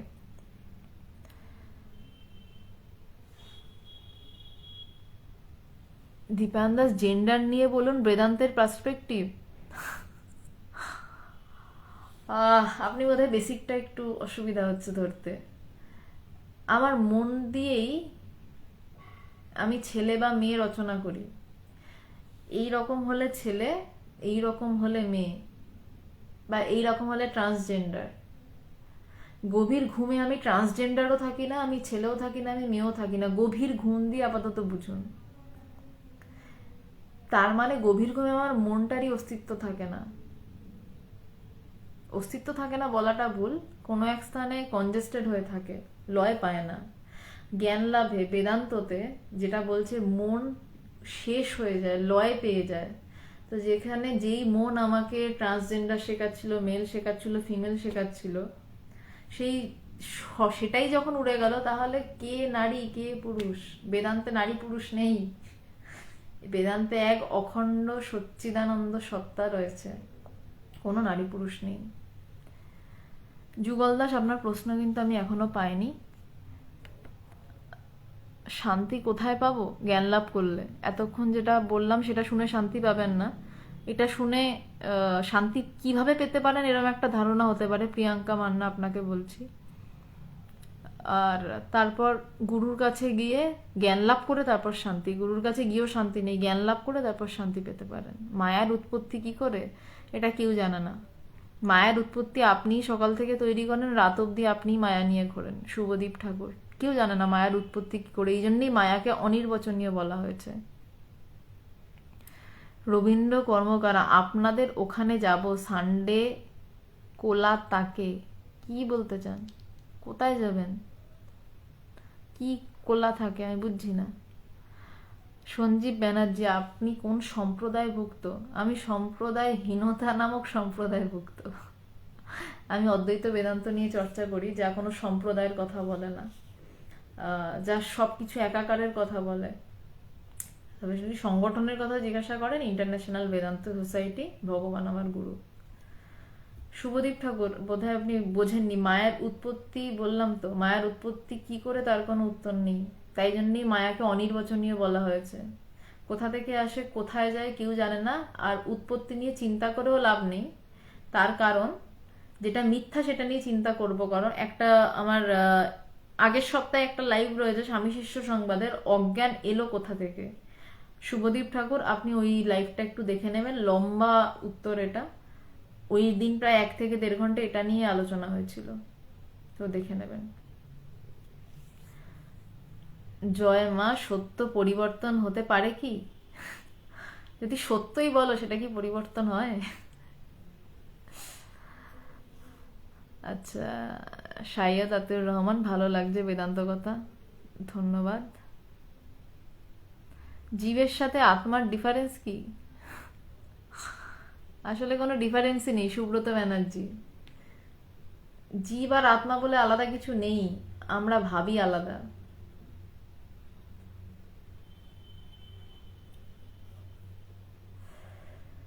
নবীন শাহ ফোন নাম্বার একটু পরে দিয়ে দিচ্ছি। রবীন্দ্র কর্মকার, আপনাদের সংগঠন রবিবার খোলা থাকে? হ্যাঁ, খোলা থাকে, কিন্তু একটু ফোন নাম্বার দিয়ে দেওয়া হবে আপনার কমেন্টে। আপনি ফোন করে কথা বলে তারপরে একটু আসবেন, কারণ কোভিডের পরে সকালে 5 জন এবং বিকালে 5 জনের বেশি আশ্রমে অ্যালাউ করা হচ্ছে না। তো একটু আগে থেকে কথা বলে জানিয়ে আসতে হবে, কোভিডের পরবর্তী সময়ের জন্যই। ধ্যানের প্রত্যেকটি অবস্থার নাম যদি বলেন, আমি জানি না যুগল দাস। ধ্যানের প্রতিটি অবস্থার নাম আমি জানি না, কারণ এটা জেনে আমার কোনো কাজ নেই। ধ্যানের শেষটা জানি, যে ধ্যানের শেষে সমাধি, সমাধির মধ্যে কোনোক্ষণে ব্রহ্মজ্ঞান, এটা জানি, কিন্তু ধ্যানের প্রতিটি অবস্থার বিষয়ে আমি জানি না। আপনি এটার বিষয়ে কোনো রাজযোগীকে জিজ্ঞাসা করুন, তিনি উত্তর দিতে পারেন। আমি রাজযোগ প্র্যাকটিস করিনি। আচ্ছা, দেবজ্যোতি সাহা, যোগ বশিষ্ঠ গ্রন্থের সঙ্গে সঙ্গে আরেকটি গ্রন্থ অধিক প্রচলিত, নিজের মন নিজের আত্মসত্ত্ব উপলব্ধি, বিজ্ঞান ভৈরব তন্ত্র। আমি এই বইটি পড়িনি। গৌতম মণ্ডল, জগৎগুরুকে পাওয়া যায় কিভাবে, দয়া করে বলবেন। মানে আপনি জগৎগুরু বলতে কার কথা বলছেন আমি বুঝলাম না।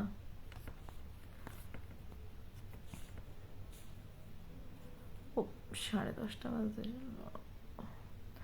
সন্দীপ মল্লিক, হ্যাঁ ফোন নাম্বারটা দিয়ে দিচ্ছি।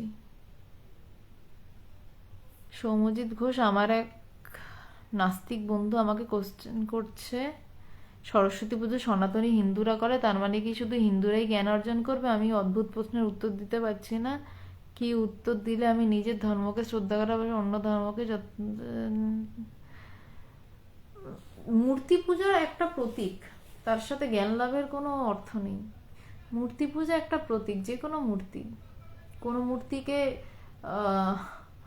বাঘের পুজো হয়, নর্মদার একটা জায়গায় বাঘের পুজো হয় কেরোসিন তেল ঢেলে, তা বলে কি সুন্দরবনের মানুষ বাঘ দেখতে পারে না? পারে, কিন্তু তারা বাঘের পুজো করছে ওরকম ভাবে। তেমনই সরস্বতী ঠাকুরকে একটা প্রতীক হিসেবে ব্যবহার করে পুজো করছে। জ্ঞান লাভের সাথে সরস্বতী ঠাকুরের ওরকম সম্পর্ক নেই, একটা প্রতীক হিসেবে আমরা ভেবে নিয়েছি। পুরাণগত দিক থেকে গেলে অনেক সম্পর্ক, আবার অদ্বৈতবাদের দিক থেকে গেলে কোনো সম্পর্ক নেই। বেশ, আজকে 10:30 বাজে প্রায়, এই অবধিই থাক।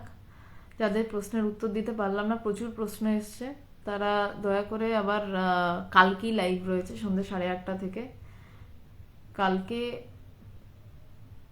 কালকের লাইভটা হবে না, আমি আবার যেদিন লাইভ হবে সেদিনকে আপনাদের জানাবো। কালকের লাইভটায় আমি থাকছি না, কালকের লাইভটা হবে না। বৃহস্পতিবার স্বামী শিষ্য সংবাদের আলোচনা হচ্ছে না। আবার যত সম্ভব সোমবার দিন স্বামী শিষ্য সংবাদের আলোচনা হবে, তারা সেই দিন একটু আমাকে প্রশ্ন করবেন সন্ধ্যে 8:30 থেকে। এই অবধি থাকলো, নমস্কার। ফোন নাম্বার যারা চাইছেন তাদের কমেন্ট বক্সে আমি ফোন নাম্বার দিয়ে দিচ্ছি।